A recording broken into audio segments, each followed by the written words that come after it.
Hello and welcome to Wait, for real? A true crime and paranormal podcast. I'm Grace. And I'm Katie, and I've just decided that the 5 second countdown is too long. I'm like, it, Same. it needs to be 3 seconds. Why do I have to sit here? I never realized how long 5 seconds is until I'm literally staring into Grace's eyes. I'm like, Yeah, so hello, this is how one long is on this? the recording software we use. Yeah. Also, we're recording. I'm on my work trip right now, so I'm in a hotel and I'm using my hotspot because the hotel Hmm. Wi-Fi sucks. So if the recording of this sucks, That's sorry. why. Yeah. My bad. It's okay. We forgive you. At least somebody does. It's not me. I'll never forgive myself. But And yes. let's What? see. Is this or is it next week? I'm like, we all the balls that we had in the air for this podcast dropped. Who knows where they are? You know what I Likewise. mean? I'm like the whole year. I'm like, this is your birthday episode. Did you pick something special? This is my birthday episode? Because it's before your birthday. I mean, next week could be Oh. your birthday episode if you want, because it's the day after your birthday. You want me to have 2 episodes in a row? No, I meant like, do you want to pick the topic? I'll research it. Shit. I'm like, all right, Grace, you got it from here. I forgot my birthday was coming up. Yeah. Solely because, I'm on a work trip. Life is It was just disastrous in Halloween general. weekend. Yeah. Oh my There's God. a lot Halloween going on. weekend wrecked me, guys. Yeah. Wrecked me. We knew I was going to be working, but holy shit. It was chaos. I kept looking at my boss being like, this is my last shift. I'm quitting. Yeah. This is it. Thank you so much for And having me. my friends came to see me during my shift, and at one point I looked at them, I was like, this is terrible. And they're like, just walk out. And I was like, you You might be onto could. something. Yeah, right. Hold on. Yeah. So I'm still tired from that, obviously. And then, traveling all day yesterday and now doing like adult work stuff. Gross. Yeah. It's been Working a is busy time for you, just all the time, the whole year. my Since life is busy. since I like hate it. 2023, it just really went downhill for her after that. It's like I got hit by a car and it went downhill Literally, from that's what there. I was alluding to, but I was like, you know what? Since 2023, if you know, you know, then If you know, you know. Yeah. yeah. So anyways, that's my life. But I guess we can call this no, I don't want to call this my birthday episode. I think Okay, so. next Okay, week. let me backtrack for a second, guys. So I'm currently in Charleston, South Carolina, which we know is spooky as fuck. Have we done an Mhm. episode on Charleston? I don't know. I don't I think don't we think have, because so. I think we've done St. Augustine, we've done Savannah, Yeah. but I want to cover the stuff I learn this week about Charleston in an episode. We'll Okay. call that my birthday episode. Okay. Yeah, this Whatever episode you is want. more It's your like birthday. murder. Yeah. And Okay. I don't want my birthday episode to be straight murder. Yeah, that's understandable. I get it. Birthdays are Yeah. for a So, break and murder. So it's okay. yeah. A break and murder birthday. Yes. Also there's like a lag between Katie and my connection. So if all this sounds weird as shit, sorry guys. I'm not hearing a lag. Are you hearing a lag? It's not like like there's a delay in us talking to each other. Oh, okay. I was like, not for me. I mean, That's just you. we're embracing it. We are. It's just Just some me. awkward Thanks. pauses for you guys. Yeah, just some awkward pauses. Great. Okay. Well, anyways, do you have anything before we get started on this episode? Nope. Nope. Okay. So I picked probably a pretty famous case or famous person. I don't know. I texted Katie, just my usual, like, do you know this name? She's like, no, I don't think so. And I'm like, cool. So I'm going to be talking about the serial killer Randall Greenwalt. He goes by Randy. Again, it's hard because I can't see Katie's like facial expressions and stuff because she keeps freezing. So I'm like, have you heard of this? No, I haven't heard of it. Just his name. No. I mean, Yeah. so when I was looking into this, I realized that I'd heard something about this before. And I think it's because a couple other podcasts have covered it and there's been movies made as a result of it. So I feel like that's probably where I'm getting a lot of this information from, or at least this memory. A remembery is what I call them. So let's start with a little bit about him. We don't really have too much information about his backstory and his upbringing and all that stuff, but he was born on February 24th of 1949, and he is considered a serial killer and mass murderer. So he was originally sentenced to a life imprisonment for 2 murders that he committed in 1974, but he became notorious for actually escaping prison and going on a killing spree and then being caught again, Oh and he God. was sentenced to death. Yes. So he was serving a death row case, all the appeal process, and he was executed in 1997. Okay. So let's talk about what's going on. What was he doing? So in early January of 1974, Randy went on a trip down to Miami, Florida. I don't know why. I don't know what he was doing, but essentially that says that he was going down there to exchange his car with a couple from Denver, Colorado. Don't know how that was all transpiring. Don't really have too much context into it. But on January 12th, the body of a 42-year-old Henry A. Weber was found, and it was at a highway rest area in Mississippi County, Arkansas. Okay. So Henry was a Global Van Lines truck driver. So Global Van Lines is a huge conglomerate of like one of the trucking industry truck companies. And initially, nobody could really connect the crime to who did it. Like they didn't know what had happened until 4 days later. And that's when police officers in Tempe, Arizona detained the brothers. So Randy and his brother James Greenwalt. At the time, Randy is 25 and James is 23. And they were detained for the January 15th murder of someone else, 33-year-old Stanley Edward Sandgate. Sandage? Sandage? Yeah, we're going to go with that. And that was Sandage? also Sandage. Is that how you say it? Sandage?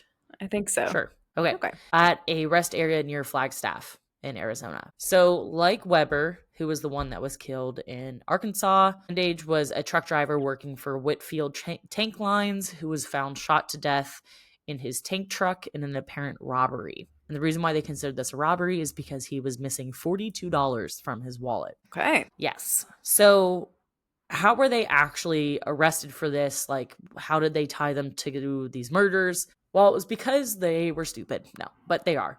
So essentially, Randy and James were arrested for trying to purchase stereo equipment using Stanley's MasterCard credit card.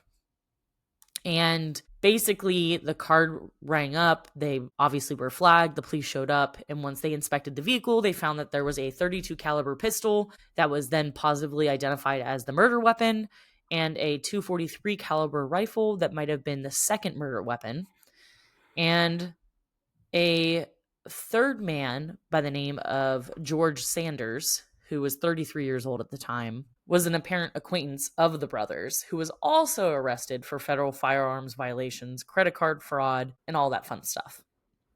Okay? Yeah. So, due to the similarity of the two cases, a sheriff from Arkansas was dispatched to question Randy in the earlier killing, the one that happened, and they decided to wait until the case in Arizona had gone through court first. So, Okay. in a bid to avoid the death penalty, the elder Greenwalt, so Randy, actually pled guilty to the murder and was sentenced to life imprisonment in exchange for testifying against his brother, who had pleaded innocent on all charges. Damn. Yeah. So during the trial, it was made apparent that in the Sandage murder, Randy had preemptively painted an X on the window of the truck before proceeding to open fire and kill the victim. And it says, thanks to his testimony, James was also convicted and sentenced to life imprisonment, which he had to spend at the Florence State Prison, which is in Arizona. And basically, in the meantime, Randy was extradited to face charges in Arkansas for that first murder. But despite his willing confession to both this and another murder that he had committed in Colorado, the case fell through and he was returned to serve his sentence in Arizona. So basically, he never even got sentenced for the other murders, right? So this is where things start to get juicy. Basically, he's in prison. He's a great prisoner. He is considered a model inmate. He Great. is, a star student, right? And he is given a cushy job as an office clerk during this time. And while he is serving and he's working as an office clerk, he makes a friend who is an inmate And basically, this unit they're called in is called the trustee unit. And basically, it's saying that they can trust these inmates because they're model and said great people about in prison, whatever that may be, which is Yeah. messed up. But basically, he became friends with a 43-year-old man by the name of Gary Gene Tison. So Gary was serving a life sentence for stabbing a prison guard and had a Good God. history of, yeah, escape attempts from that facility, right? He's trying to get out all the time. He's like, fuck this place, I'm out. Yet he was still given the office job, but I don't really know how that pans out.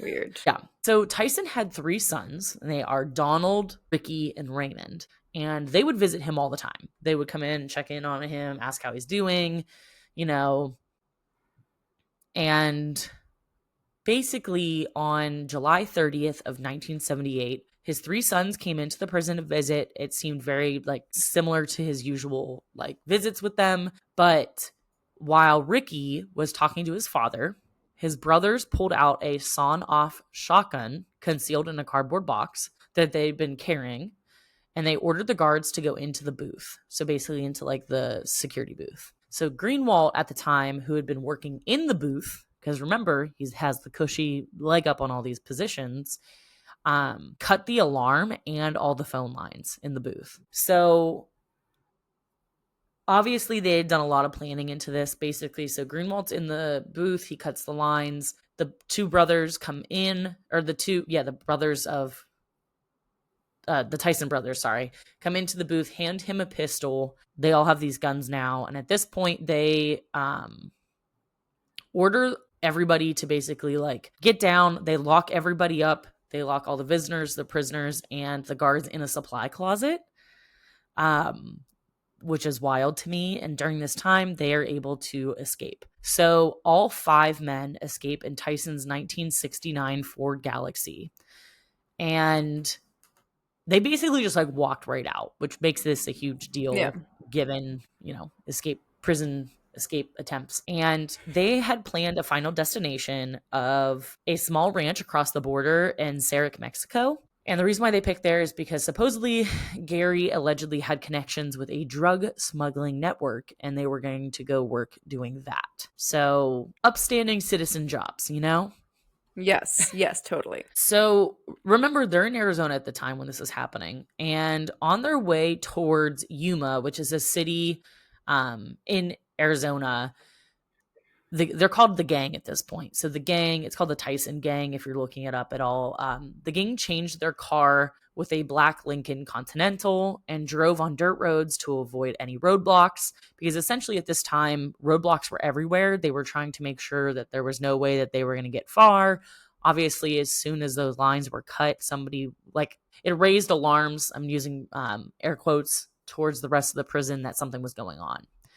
So again, they're driving on dirt roads. The next day, the gang is near a quartz site when their car blows a tire and they're left stranded by the roadside. So while they're stranded, they decide that they need to make a campsite. So they make a campsite nearby. And this is where they run into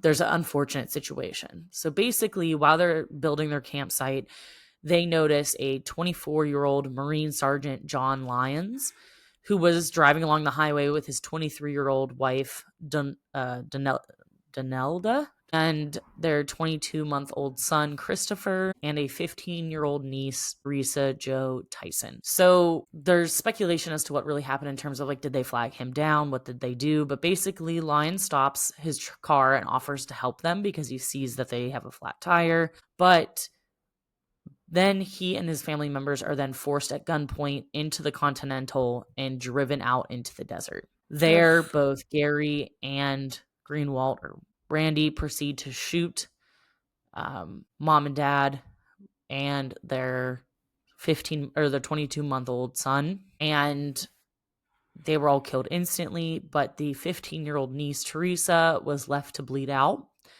and she ended up Ugh. dying while attempting to crawl away from the car. And the corpses were discovered on August 6th, but The niece was found 5 days after, and that's because she had been able to get pretty far away, and they Damn. also didn't realize at the time that she was in the car with them. Yeah. So, at this point, the gang stole the family's car. It was an orange Mazda, and they headed towards Wendon.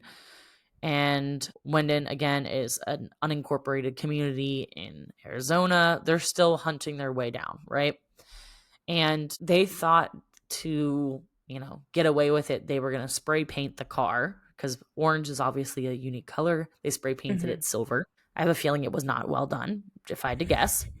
Yeah. So then they were starting to head towards Flagstaff, Arizona, where they established a new campsite, and this was on the outskirts of town. So while the other three rested, Randy, so Greenwalt, and Donald, which is one of the kids, went to visit a female pen pal of Greenwald's who had bought them a truck and ammunition. As Katie and I have talked to multiple times about the fact that, these prisoners always have they have like a Fans. fan club. Yeah, I mean, Yeah. it's weird, but that's what it is. Yeah. So they go, they get this truck, they get the ammunition.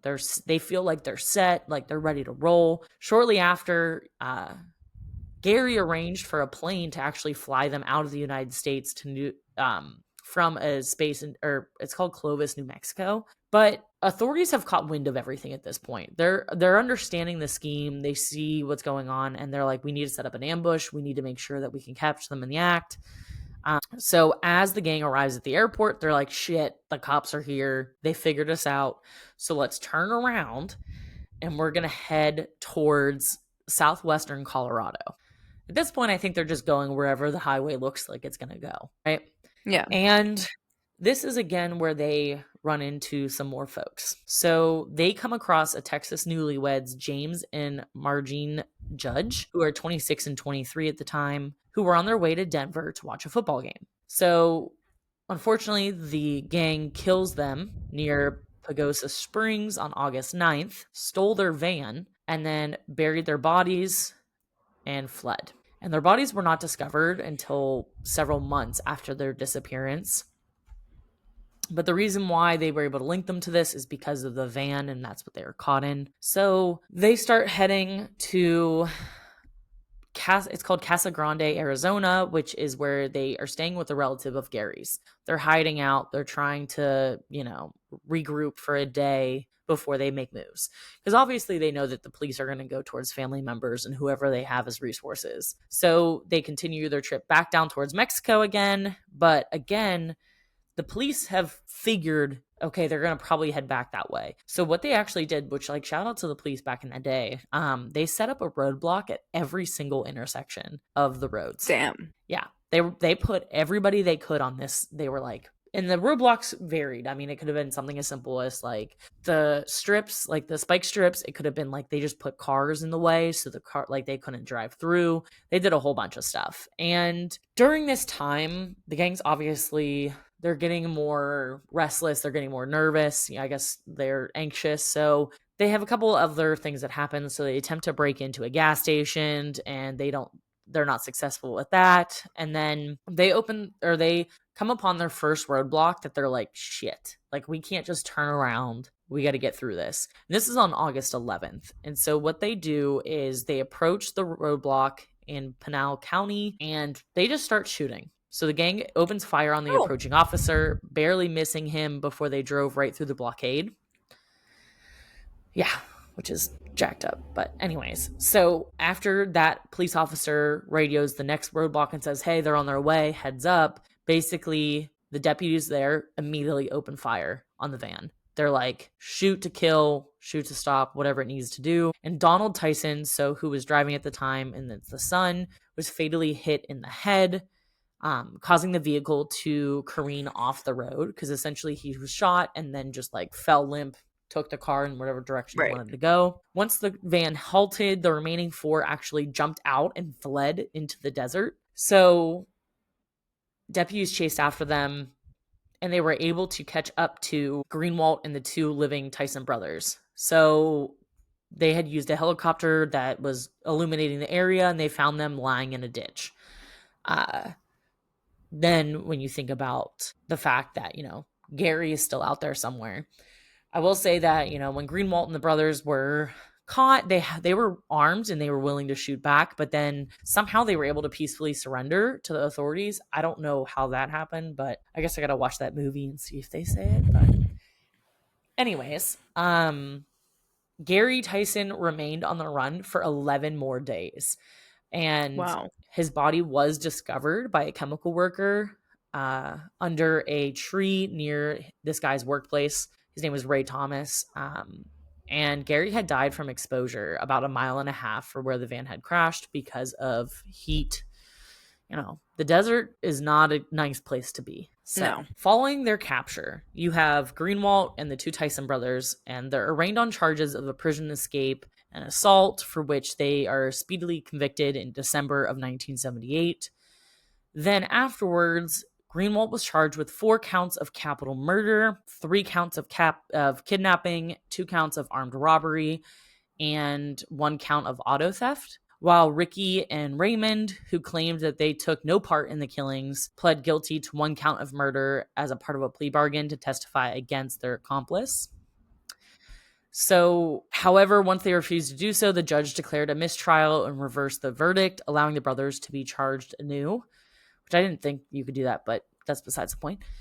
So on February 16th of 1979, Greenwalt was convicted on all charges, showing no emotion when his verdict was read out. On March 26th, he was officially sentenced to death for the 4 murders, as well as being given concurrent life terms for his other convictions.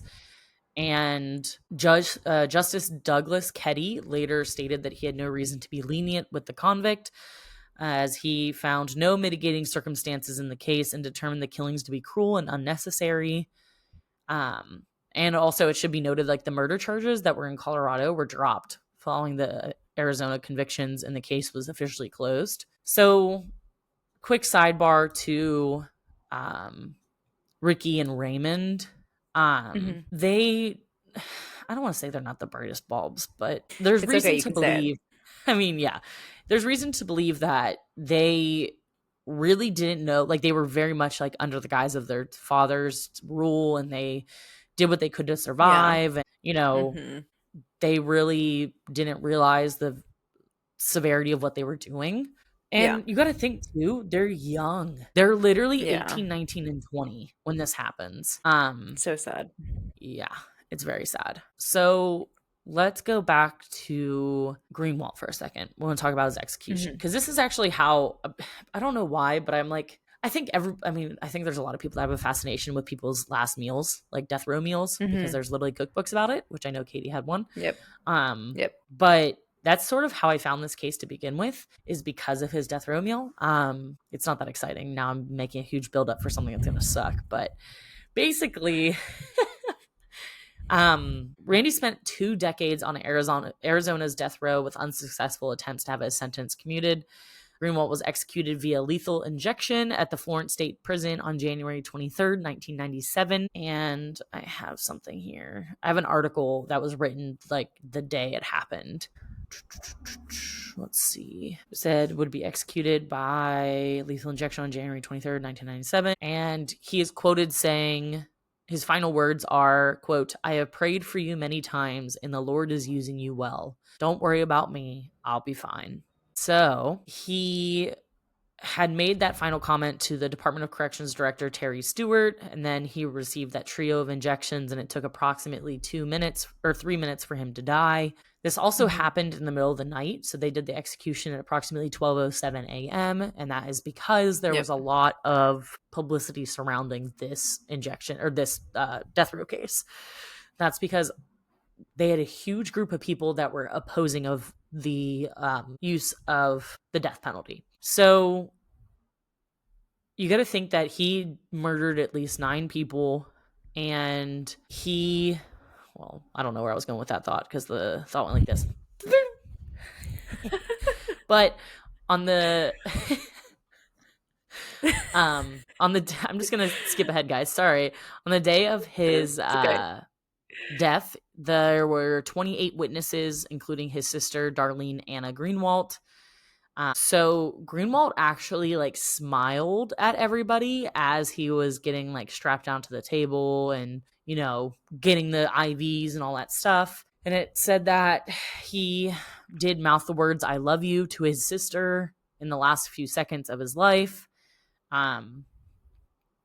And basically, like, everybody that sat there, there were some folks that were crying. Obviously, his sister, they were very upset. There's a lot of people there that were there on behalf of the victims, and they were like, this isn't even enough. This man was a monster, blah, blah, blah, blah. And then they got in this huge conversation about, death row versus, like, life imprisonment, all that stuff. But where I was reading is that his last meal. So his last meal had to be supplied from the prison cafeteria. So he didn't get to eat out at all. And he had 2 cheeseburgers, French fries, coffee, and a glass of milk, which I relate to because I love milk. Not the murder part, She the milk does. part. Yeah. It's true. And as far as Ricky and Raymond Tison, their sentence, like I said, was commuted to life imprisonment. And that was after the Arizona Supreme Court determined that they were not active participants in the shootings. They were mostly just in the vehicle at the time or the getaway drivers situation. So they are currently serving their life sentences in Arizona right now. And there's a ton of photos that come along with this case. And it's actually like pretty crazy to see the pictures because, I don't know, you just don't picture this type of stuff from the 70s, Like, I'm not picturing like the cars and the hairdos and all that shit. I will say that as a result of this, there was a movie that came out in 2017 called The Last Rampage. It is a 1 hour and 33-minute movie about, or retelling essentially, of this case and of the Tison Gang. And it had us a 60% on Rotten Tomatoes, which I was pretty surprised by. And then there's also some other like docuseries and things that have come out about this. Because basically this was such a big moment in history where everyone was like, oh shit, like it is that easy just to like break out of prison and get away with it. Because now I'm like really tied into this idea of I want to know more about all these people that are getting out of prison. Like how are they sneaking out, Yeah. Gotta do an episode on that. Are we going to talk about Alcatraz again? Alcatraz part 84. Literally. Yeah. I felt like I was just giving a history lesson, but basically that was the case that I found. Ooh, I hear a sign. I love it. Yes, I have a few things. One, if you're like, why is she just sitting there? I was trying really hard not to talk so that because I know that I can tell there's a lag by the way that you're responding to me. So I'm like, I'm trying not to talk because I don't want this has happened to us before, our audios to cross and then we can't use the episode because it just sounds like, and then 2, did you know that the last meal thing isn't really, like, they don't really do it anymore. They stopped doing it a while ago. So while some states will still do it, it's really not to the same level. Right. Yeah, I have heard that. I'm sad about it. But because, okay, I think I've talked about this before on the podcast, but if you haven't heard, I have a gluten allergy and my like running joke type thing, or like almost like my icebreaker question for people is, if you're on death row and you're having your last meal, what's it going to be? Mine would be 100% gluten, like Pizza Hut pizza, Wonder Bread, fried chicken. Like, I'm eating everything that's going to take me out, But you know what mine would be now that I can't have this anymore? It would be, this is not going to surprise you at all. It would be Tijuana Flats. I want Tijuana Flats. I want a burrito. I want tacos. I want the chips and queso. I want the fucking drink with that good ice in there. Diet Dr. Pepper good drink. ice. Duh. And then one other thing I wanted to bring up too, because I caught that you said that there was a mistrial and then they charged him again. So if someone's acquitted of a crime or they're not convicted, they're found not guilty, then they can't be tried again. But if a mistrial is declared, then the prosecution has a certain amount of time to like retry the case. So like a mistrial is like something happened during the trial where the judge is like, the jury can't be, impartial or whatever it is that they need to declare it. So that's why they were able to be charged again. Thank you, because I did need that lesson, because I'm out here like, that doesn't seem right. I thought you can't be tried for the same thing twice. You're like, hold on. I've heard this a million times from Katie, and I know this is not allowed. I know. Literally, as I was reading it earlier, like yesterday, I was like, this doesn't sound right. But I was like, I'm not going to look it up. I'm going to wait for Katie to tell me.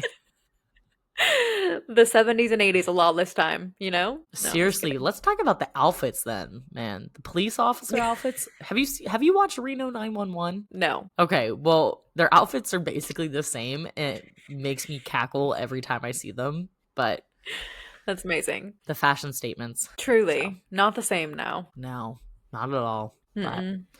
yeah, I don't want that to be my birthday episode though.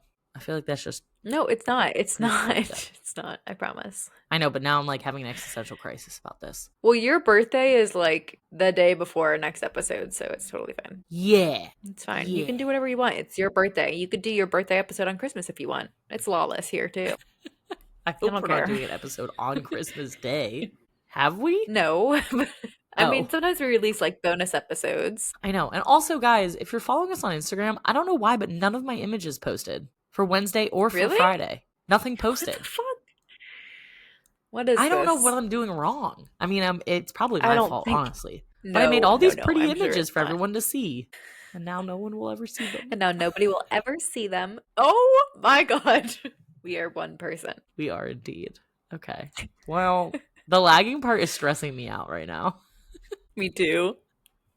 Shit. All right, we're gonna stop while we're ahead then. If you made it this far, Yeah. thank you so much for listening. We really appreciate it. Couple of ways you can reach out to us if you want to. We have our email, which is waitforrealpod@gmail.com. We have social media, which is @waitforrealpod. Also our personal socials if you can find them, but most likely the best way to reach out to us would probably be email, I would say, because Katie watches it like a hawk.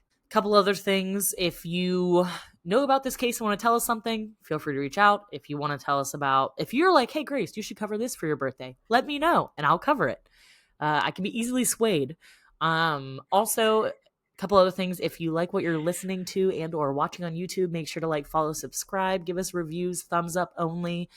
If you give me a bad review, I will cry about it at home later this week.